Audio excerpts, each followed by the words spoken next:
Hi, this is Tom. Welcome to the Red Barn. So I built my shop doors myself, and I use construction rubber for that, and so they don't. It's not the straightest edges, let's just say. Also, the finished edge of my concrete pad on which my shop is built kind of slopes down, and so it creates a large gap between the door and the floor. So I needed to put some type of a threshold in, and so I used the store-bought aluminum extruded threshold, and it's your basic installation. There's no secret to it. You measure, you cut, you drill holes to attach to the floor, and then you use those, you know, tapcon screws, I guess you call them, to attach it to the floor. The problem I had is even though I had put the threshold in, it did reduce a lot of the draft that comes in from under the door, but it didn't reduce at all. Again, because the doors aren't perfectly flat. It didn't make a perfect seal. And so I had to come up with a different solution.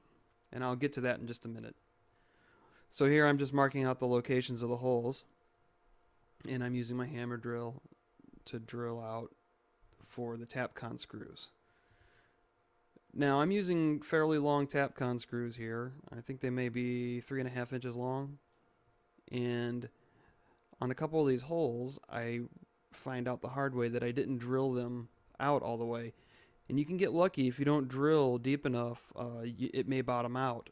But if you're using an impact drill to drive the screws, you quickly find out that your hole is too shallow only when the screw snaps off into the hole and there's no way of getting it out.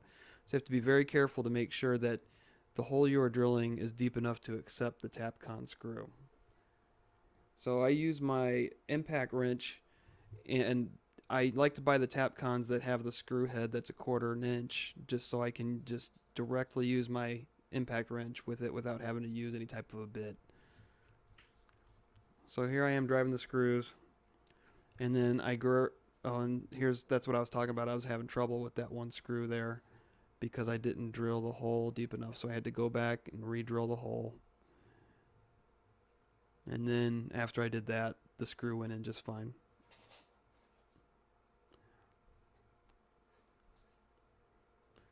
Okay, so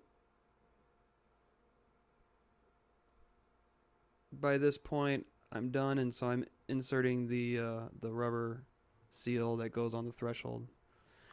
Since I didn't still seal up the gap all the way, I needed to come up with a different solution. And unfortunately, I lost the footage of me doing this, but you'll see the result in a minute. So I laid down some wax paper onto the threshold, and I closed the door, and then I used that expanding foam insulation, and I sprayed it under the door and let it cure. And so here is what resulted from that. So I open the door and I peel the wax paper off, and then I use my flush cut saw to cut off the excess. And so when I close the door, it makes a perfect seal to the threshold. And so you see me do it on my 6-foot door as well here. I know it was a quick video, but I appreciate you watching. Please subscribe.